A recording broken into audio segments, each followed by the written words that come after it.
La reforma educativa, una de las que más consenso ha logrado desde que fue aprobada el año pasado y al mismo tiempo una de las que más resistencias ha encontrado desde que era discutida en el Congreso.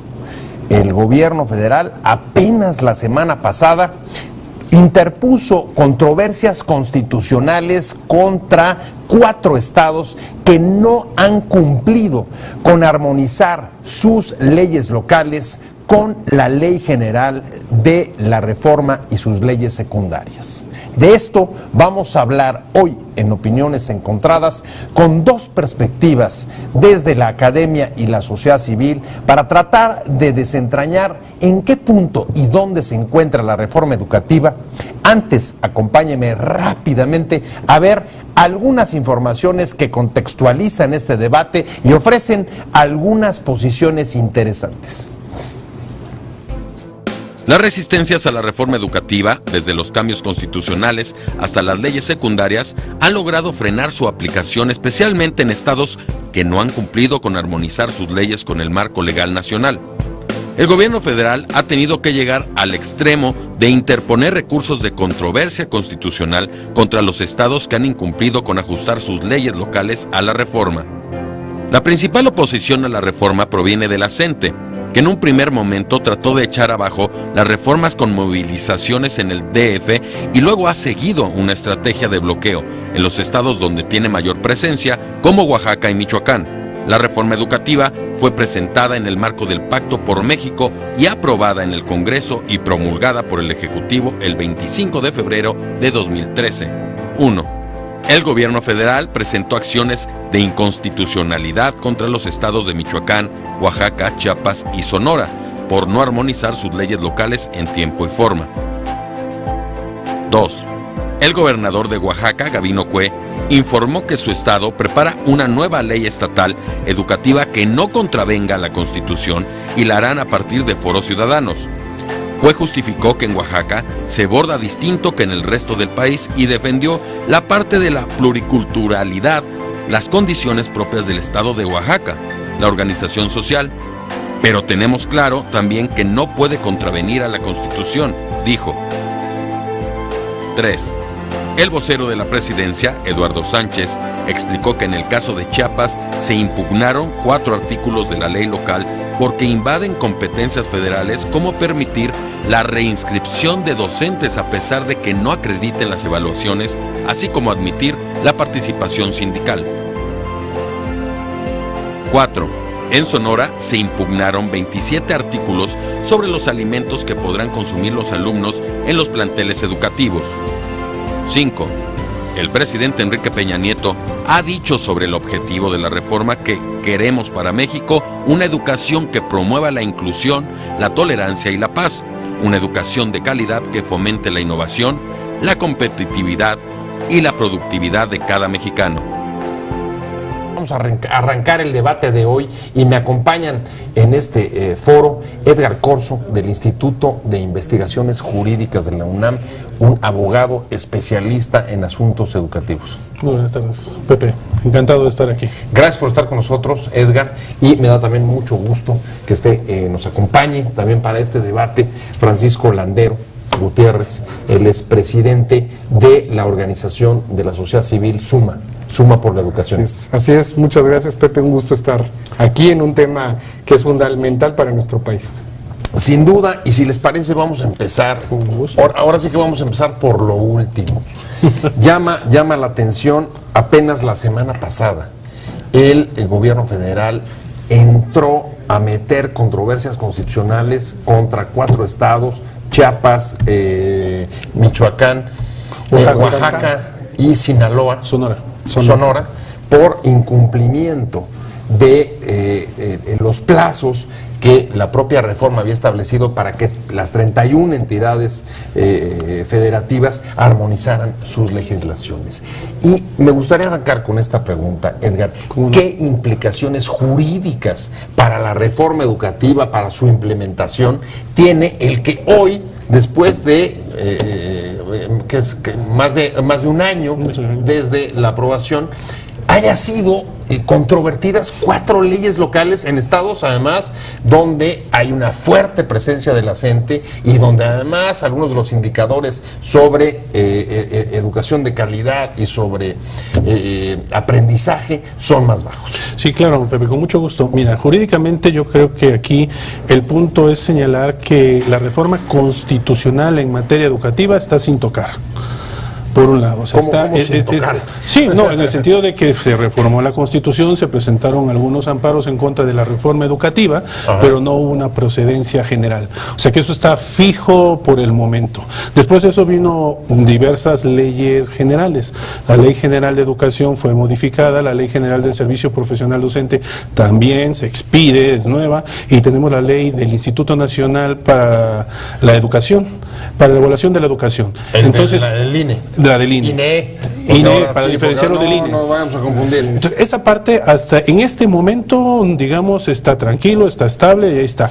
Lo que tenemos ahora jurídicamente es que al armonizar estas leyes generales con las leyes locales, porque la educación tiene que ver con todo el país, tenemos problemas. Y problemas jurídicos en donde esas leyes locales, principalmente la de 4 entidades federativas, están no bien armonizadas, se están enconando, se están controvirtiendo con lo que se establece en las leyes generales. O sea, pero a ver, ¿son anticonstitucionales o inconstitucionales? Bueno, primero yo no puedo decirlo así a priori, yo lo que digo es que ahorita hay un planteamiento de 4 controversias presentadas por el Ejecutivo y habrá que ver, la Suprema Corte ya las admitió, tiene que hacer un estudio profundo y después determinar si son constitucionales o inconstitucionales. ¿Qué significa? ¿Qué significa que 4 estados, pues, entren, digamos, a generar ordenamientos jurídicos que o son distintos o no cumplen en tiempo y forma, o francamente introducen medidas como por ejemplo en el caso de Oaxaca,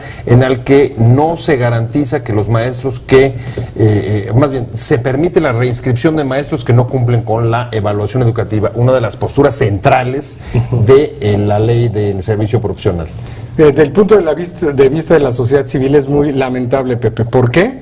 Lo que hace en el último fin esto es retrasar la reforma y por lo tanto que no haya calidad educativa, que es la finalidad de todas estas reformas.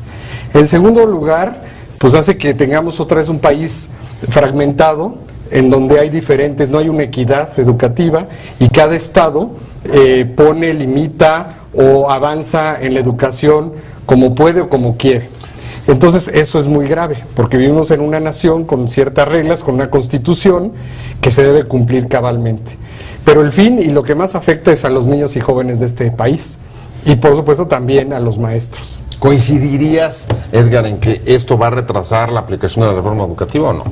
Bueno, hay que tomar en consideración que hay otros estados que también ya armonizaron y están poniendo en juego todo lo que se estableció en su legislación local. Que hayan sido 4 estados, pues yo creo que sí es significativo. Tenemos un país que debe tener un nivel educativo similar en todos los rincones de nuestro país, y estas 4 yo creo que tienen que armonizarse, tiene que haber un resultado para que estemos todos iguales. Entonces sí, no debe haber diferencias, coincido en eso, y para eso hay un canal, un desahogo, toda una vía que es la jurídica, como a través de una controversia constitucional ante nuestro más alto tribunal. Pero ¿cuánto tiempo nos puede tomar esto, por ejemplo, para resolver el tema de estos 4 estados? Pensando en lo que decía Francisco, en que esto lo va a retrasar. Sí, lo va a retrasar en lo que a esos estados corresponde, insisto. El resto de los demás estados pueden seguir haciendo sus actividades sin ningún problema. Esto no tenemos plazos en realidad. Aquí yo creo que las cosas deben y tenemos que hacer un llamado a que nuestro más alto tribunal resuelva lo antes posible. Sí, ya hay una admisión, ahorita estaban diciendo las noticias que no se ha notificado al Congreso de Oaxaca la controversia que fue admitida porque no ha emitido la ley al respecto. Entonces yo esperaría que esta decisión no pasara de este año para que se resolviera y pudiéramos tener una uniformidad educativa en todo nuestro país por beneficio de los niños y de los jóvenes y de todas las personas, las familias. Pepe, ahí quisiera yo comentar algo. Bien. Mira, en Suma por la Educación y en más de 100 organizaciones que nos juntamos en una iniciativa ciudadana llamada El Ojo Ciudadano, analizamos las 31 iniciativas, a excepción del DF porque no está federalizado. Y nosotros ahí Vamos más allá. Nosotros pensamos que no solamente son estos 4 estados que el Ejecutivo impugna o mete la controversia. Nosotros al analizar las leyes vemos leyes que carecen, hay otros estados que carecen de profundidad o tienen omisiones, tal vez no contradicen a las leyes federales, pero hay grandes omisiones, como por ejemplo fue el caso de Veracruz. Veracruz tenía una ley pésima, nada más que ahí le avisaron al gobernador que también iban a meter la controversia y le dijo, espérenme, no quiero llegar a eso, y convocó a sesión extraordinaria en Semana Santa, el pasado martes, miércoles, a enmendarla, ¿no? Sí, y así hay otros estados, como Hidalgo, que también tiene grandes carencias la ley, Nuevo León, Coahuila, ¿no? Entonces, si bien tal vez esos estados no están para llegar a un punto de choque y de controversia, tienen grandes carencias y omisiones que van a hacer que estén desiguales las leyes. Entonces, no solo son 4 estados contra todos los demás que están bien, sino todavía hay una diversidad, tal vez no tan grave como estos 4, pero que sí tienen grandes omisiones, como el que no se va a poder retirar del salón de clases al maestro, como el que hay omisiones de no hay sanciones y no se quieren evaluar, las inasistencias, etcétera, ¿no? O sea, ir contra el espíritu de la propia reforma. Pero déjame retomar esto que dice Francisco, que me parece muy interesante. En efecto, parece que no solamente se trata de estos 4 estados, sino que hay omisiones, como él señala, en las otras.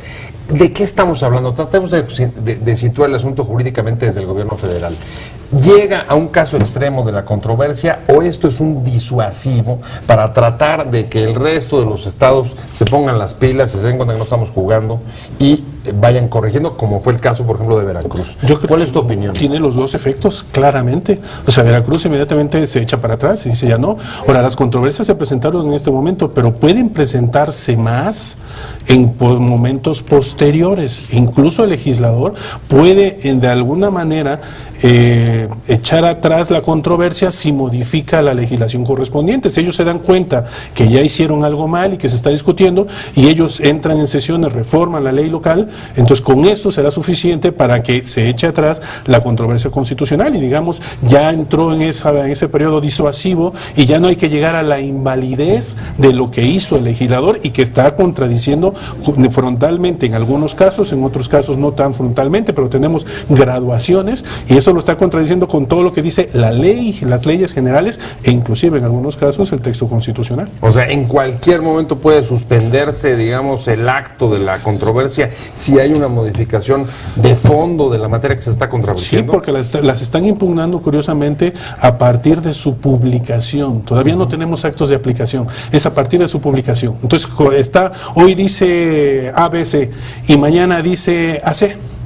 Entonces eso puede permitir que ya la Corte diga, bueno, pues yo ya no voy a archivo y ya entendieron que esto tiene que echarlo para atrás. O sea, nos quedamos sin materia, por decirlo de alguna manera. Tal cual lo dice la Corte, tal cual lo dice la Corte, se ha quedado sin materia. Se ha quedado sin materia. ¿Por qué los gobernadores de los estados están aceptando llegar a la situación límite de que la Suprema Corte tenga que ordenarles modificar sus ordenamientos locales? ¿Para qué tienen que llegar a eso? Mire, esta reforma educativa tiene muchas implicaciones, porque es la primera reforma en este sexenio que ya completó su etapa constitucional y está en su etapa local, ¿no? De constituciones locales, de leyes locales. Y va a dejar un presente muy grande para todas las que vienen, como ahorita la de telecomunicaciones o la política, etcétera. Entonces, el actuar de los diferentes actores, partidos políticos, gobiernos y ciudadanos, es un precedente que va a afectar a las otras. Entonces, lo que pasa aquí puede afectar el camino de las que vengan. Claro. Entonces, muchos gobernadores están llegando y dejándose ir hasta la controversia constitucional, hasta la Suprema Corte, aún sabiendo que van a perder, para con eso lavarse las manos y decirle a sus ciudadanos o específicamente a los sindicatos, oye, yo no fui el que aprobé esta ley, fui contigo hasta el final y esto ya es un mandato de la Suprema Corte, yo te acompañé, yo no puedo hacer nada.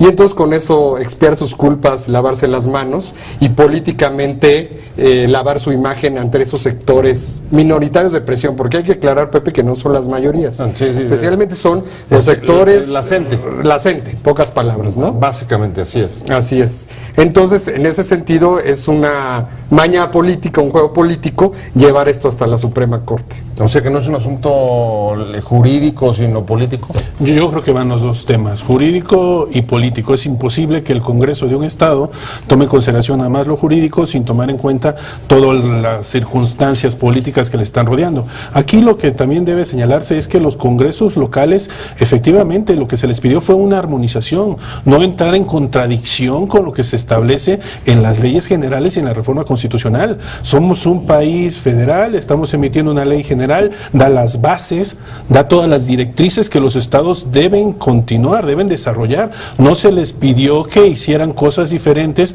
a lo que está estableciéndose en esta legislación. Entonces, si ellos quieren someter un proceso de evaluación internamente y dejar participar ahí el sindicato cuando son solamente las autoridades educativas las que pueden hacerlo, pues eso ya está demostrando que es algo contrario a lo que ya se estableció en la ley general. Entonces, el Congreso de la Unión, que hace las leyes generales y además todos los órganos que intervienen para revisar la Constitución no están jugando. Ya está así la reforma, entonces los estados deben de armonizar, seguir caminando por ese camino y no echarse para atrás. Pero a ver, vamos a un ejemplo concreto, Francisco. Edgar dice, el mandato es armonicen, que algunos pueden entender, ajusten. Y ellos, estoy pensando en Gabino Cue, está diciendo, aquí en Oaxaca se borda distinto. Y hay que reconocer las diferencias pluriculturales y étnicas, y en ese sentido necesitamos generar una ley, ni siquiera dice armonizar, dice es una ley nueva, completamente nueva y distinta, tropicalizada pero nueva, no está ni siquiera armonizando, está diciendo nosotros vamos a hacer una nueva porque no hemos ajustado además nuestro marco local desde hace 10 años.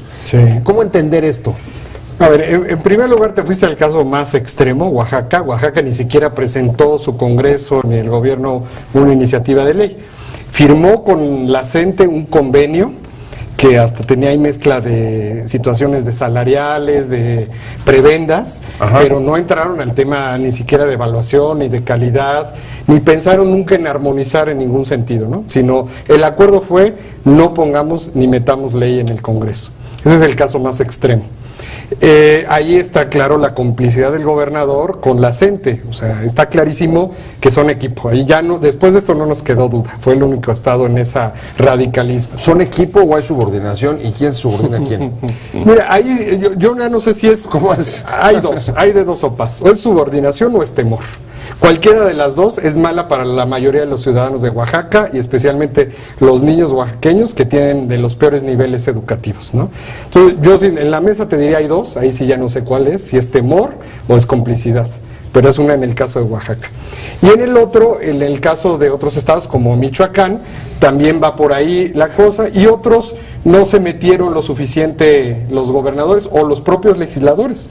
Hay casos, por ejemplo, la ley de Nuevo León, un estado que pensamos que no habría tanto problema, pues su ley quedó regularcita, ¿eh? Dame un detalle donde veas un... Por ejemplo, Nuevo León fue los que deja ambiguo el tema de evaluación y no señala las consecuencias de quienes no se quieren evaluar, por ejemplo, ¿no? Entonces, o sea, sí se evalúa, pero igual no hay sanciones. No hay las sanciones que sí están previstas en la Ley General de Educación, ¿no? Y en la Ley del Servicio Profesional Docente, no hay armonización. Y así cada estado tiene sus claros oscuros, ¿no? Entonces esas implicaciones pues te llevan a que tengamos esta diferenciación, fragmentación o pluralidad de las leyes que no van a permitir un verdadero federalismo educativo, y a la hora de aprovechar y bajar ya planes y programas, modelos educativos, todo eso, pues va a haber una divergencia, una fragmentación. Ahora, a ver, ya vimos con Francisco, digamos, la fragmentación y el impacto en la calidad educativa del Estado, pero déjame decirte, a ver, desde el punto de vista jurídico, ¿qué implicaciones tiene, Edgar, esto, por ejemplo, para el trabajo de uno de los órganos que sale de una de las leyes generales que se aprobaron con la reforma secundaria, que es el INEE? ¿Cómo va a poder trabajar el INEE? Porque además creo que va como tercer interesado en las controversias, ¿no? Sí, yo creo que sí. Lo que pasa es que hay ciertos preceptos que se impugnaron de diversas leyes en los 4 estados, bueno, salvo el caso de Oaxaca, que no tenemos ley, y ese es un problema aparte, porque ahí la Corte tiene que medir muchísimo si le va a doblar el brazo al Congreso del Estado para que lo haga, el plazo ya feneció, pero ahí tenemos un problema mayor. Pero en el resto, lo que hay sí se impugnaron varios artículos que tienen que ver con un proceso de evaluación. Y en el proceso de evaluación no hay más que un Instituto Nacional para la Evaluación de la Educación, le corresponde a él, no le corresponde ni siquiera a un comité local de transparencia que va a revisar la evaluación o que va a establecer nuevas oportunidades de evaluación. Si a la primera no pasas en alguna entidad federativa, se señala, no te preocupes, nosotros hacemos internamente una evaluación y con esta vas caminando y demás. Entonces, todo el trabajo de evaluación, yo creo que sí tiene que ver todo. El trabajo de evaluación es nacional. Es nacional. Está concentrado en este órgano que se llama así, Instituto Nacional de Evaluación Educativa.